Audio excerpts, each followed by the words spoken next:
स्वागत छ इ नेपालमा अध्ययन सम्बन्धी भिडियोका लागि यस च्यानललाई सब्स्क्राइब गरी बेल आइकनलाई अलमा प्रेस गर्न नबिर्सनु होला। नमस्ते, हजुरहरूलाई स्वागत छ।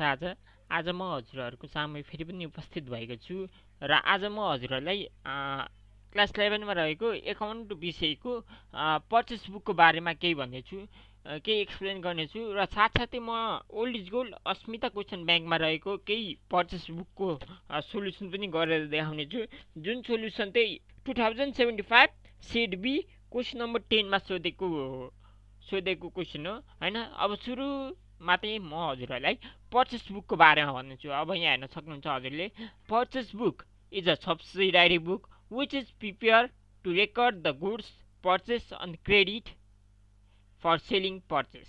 अब यहाँ हेर्न सक्नुहुन्छ हजुरले, पर्चेस बुक भनेको एउटा सब्सिडायरी बुक अरे हैन, जुन चाहिँ हामीले यस्तो खाता राख्छौँ जुन सामान हामीले नि बाँकीमा किनेको हुन्छौँ नि, पैसा नतिरी किनेको हुन्छ नि, त्यो सामानहरूलाई मात्रै रेकर्ड राख्ने चाहिँ पर्चेस बुक अरे।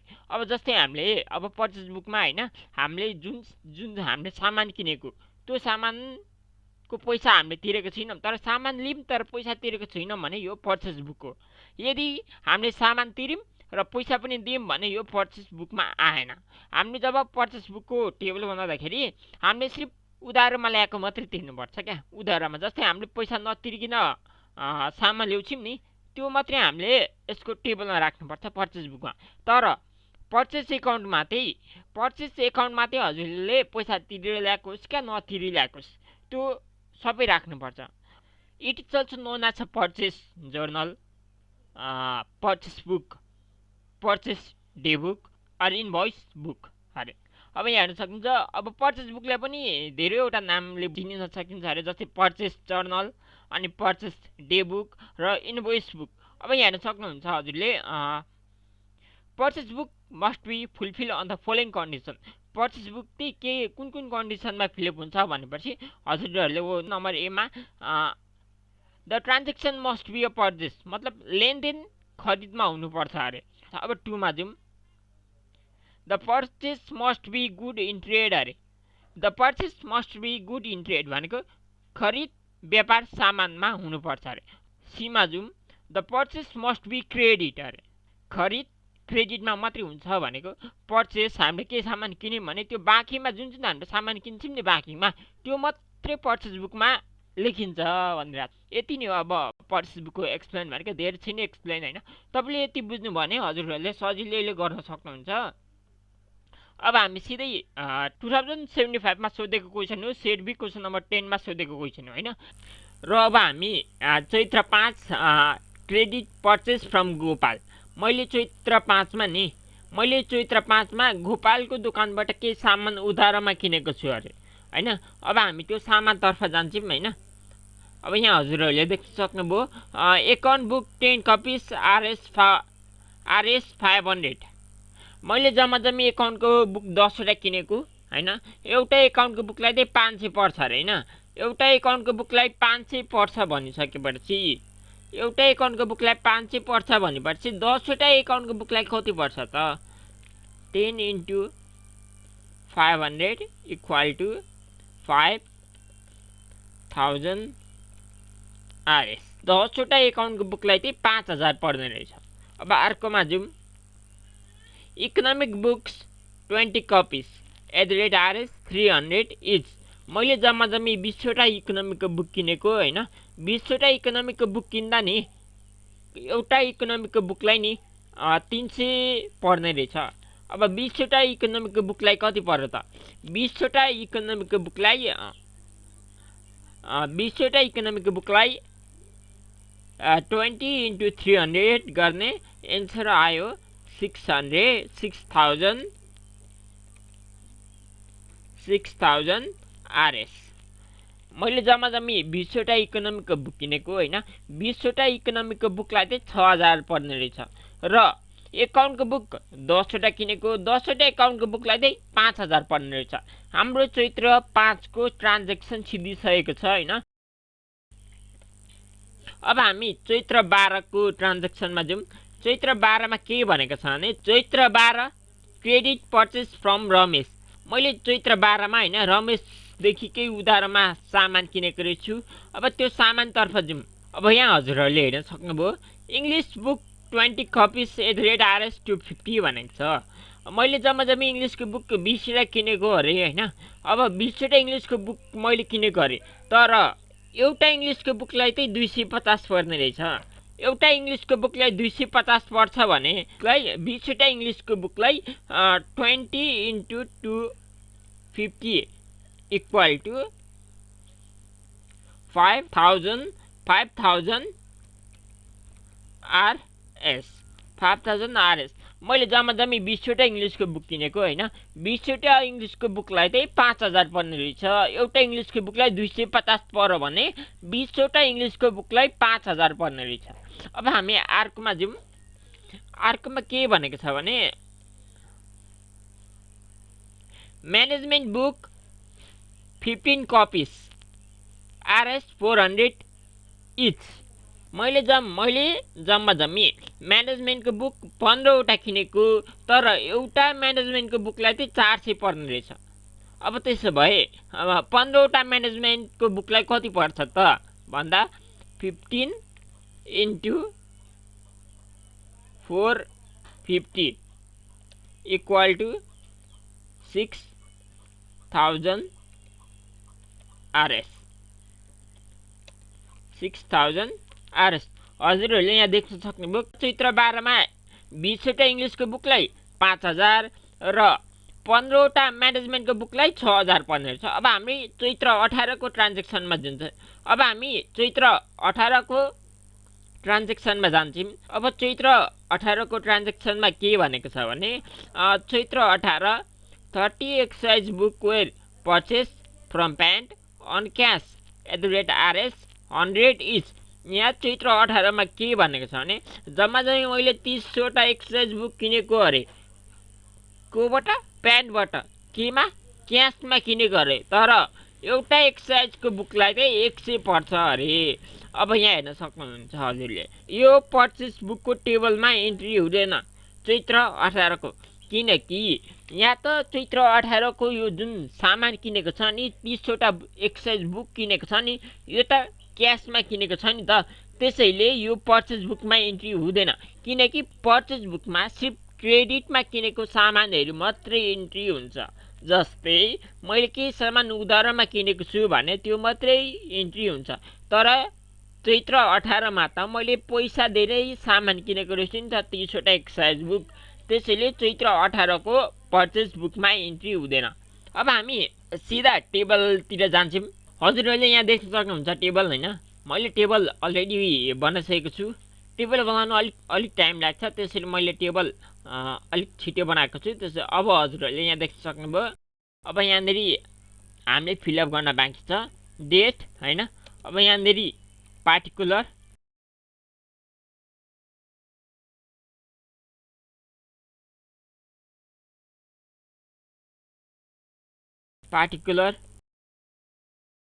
Invoice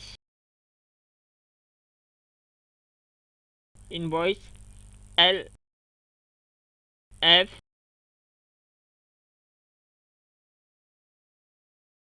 detail total. हजुरहरूले यहाँ पर्चेस बुकको टेबल देखिसक्नुभयो होइन। Date, particular, invoice, IF, detail र टोटल। यो जुन डिटेल र टोटल छ नि यो हजुरहरूको एमाउन्ट हो है। डिटेल र टोटल चाहिँ यो हजुरहरूको एमाउन्ट हो। र हामी अब चैत्र 5 को ट्रान्जेक्सनमा जान्छौँ। चैत्र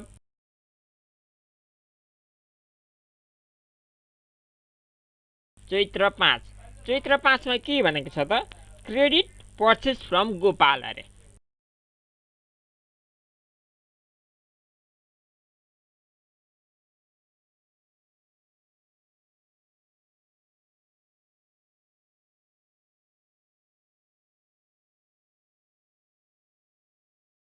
क्रेडिट पर्चेस फ्रम गोपाल भनेको छ चैत्र 5 मा। Credit purchase from Gopal. अब चैत्र 5 मा के किनेको छ त गोपालको दोकानबाट? एकाउन्टको बुक 10वटा, इकोनोमीको बुक 20वटा किनेको छ। अब एकाउन्टको बुकतर्फ जाउँ। एकाउन्टको बुक 10वटा।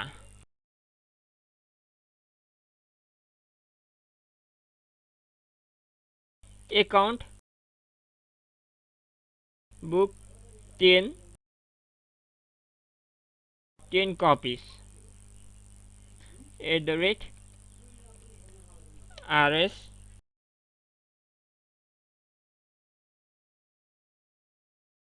500 र हजुरहरूले यहाँ देख्न सक्नुभयो account book 10 copies @rs 500 is 10वटा एकाउन्टको बुक किनेको होइन मैले एउटा एकाउन्टको बुकलाई चाहिँ 500 पर्दा रहेछ होइन। अब 10वटा एकाउन्टको बुकलाई कति पर्छ त? अब 10वटा एकाउन्टको बुकलाई भन्दा हामीले 10 × 500 = rs 5000। हजुरहरूले यहाँ एकाउन्टको बुक 10वटा एकाउन्टको बुकलाई चाहिँ 5000 पर्ने रहेछ। अब हामी यो डिटेलमा फिलअप गर्नेछौँ होइन। डिटेलमा 5000।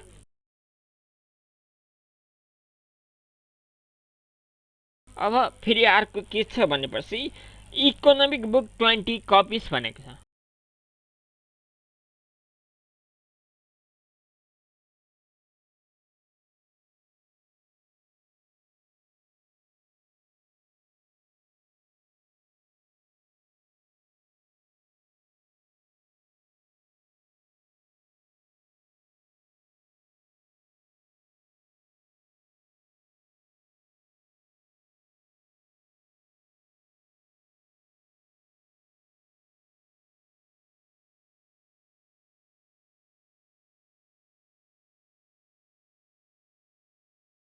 र हजुरहरूले यहाँ देख्न सक्नुभयो इकोनोमिक बुक 20 copies @rs 300 अरे 20वटा इकोनोमिक बुक मैले किनेको होइन।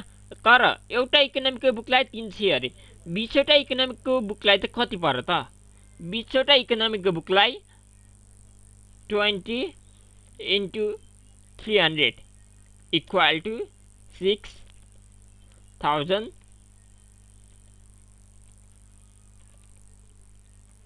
rs 6000। यहाँ हेर्न सक्नुभयो 20वटा इकोनोमिकको बुकलाई चाहिँ 6000 पर्ने रहेछ। अब हामी फेरि यो डिटेलमा इन्ट्री गर्छौँ। डिटेलमा हामीले यहाँ 6000 इन्ट्री राख्यौँ। चैत्र 5 को ट्रान्जेक्सन कति कति गरेको थियो त्यो जोडेर हामीले टोटलमा लेख्नुपर्ने हुन्छ। अब यहाँ हजुरहरूले देख्न सक्नुभयो एकाउन्टको बुकलाई 10वटालाई 5000 पर्यो। इकोनोमिकको 20वटा बुकलाई 6000 पर्यो। 5000 र 6000 जोड्दा 11000 भयो।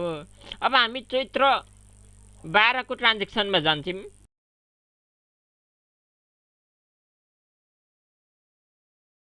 चैत्र 12 को ट्रान्जेक्सनमा के भनेको छ भने क्रेडिट पर्चेस फ्रम रमेश भनेको छ है।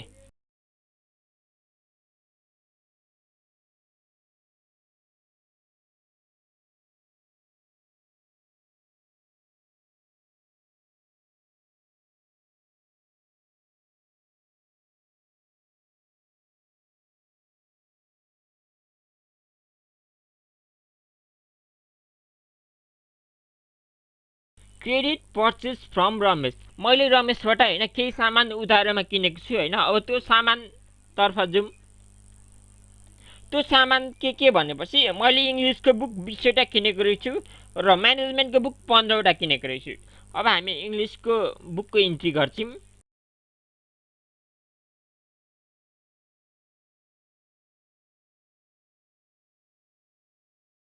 English book 20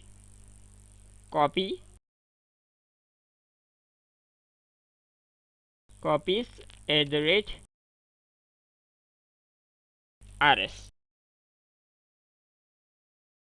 250।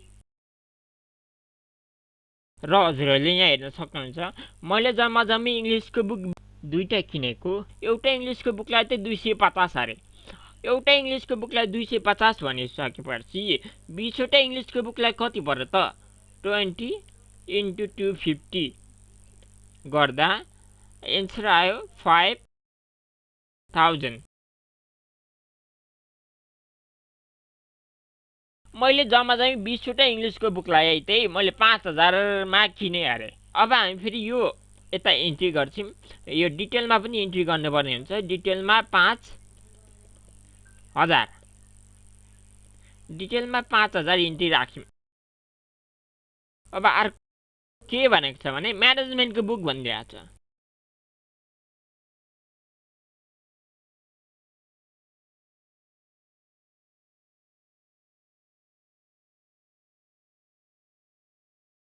Management book 15 copies. Management book 15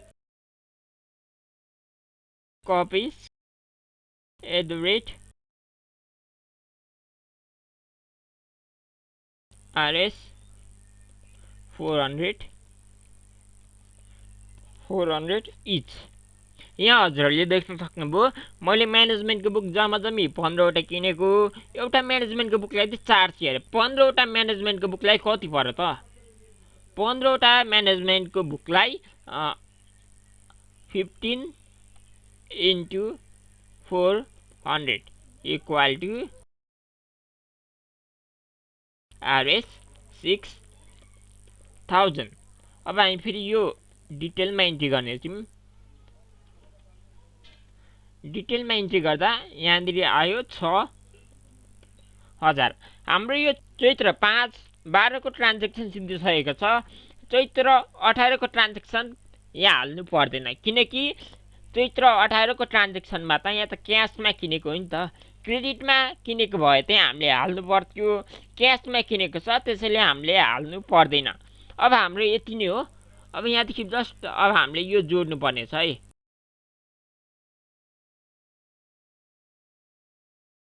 जस्तै हामीले यो चैत्र 5 मा टोटलमा हाल्यौँ 11000, एकाउन्टको 5000 र इकोनोमिकको 6000 जोड्दा 11000 भयो नि।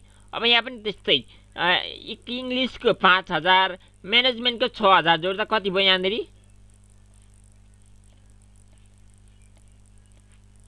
यहाँ पनि भयो 11000। अब फेरि अलिकति एउटा स्टेप छ, त्यो स्टेप गर्ने बित्तिकै हजुरको सिद्धियो। यो जुन 11000 छ नि चैत्र 5 को टोटलमा 11000 र चैत्र 12 कोमा 11000, यो हजुरहरूले जोडेर जोड्नु भन्यो हजुरको पर्चेस बुकको एन्सर आयो।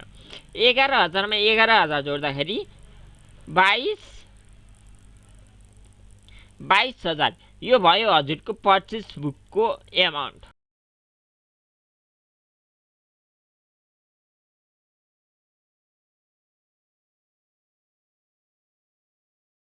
यो भयो हजुरको पर्चेस बुकको एमाउन्ट, मतलब 22000 चाहिँ जम्मी 22000 चाहिँ हजुरले तिर्नु पर्ने रहेछ क्या बुकमा। जति पनि बुक किन्नु भएको थियो नि अघि चैत्र 5 र 12 मा, त्यसको जम्मी 22000 चाहिँ हजुरले तिर्नु पर्ने रहेछ।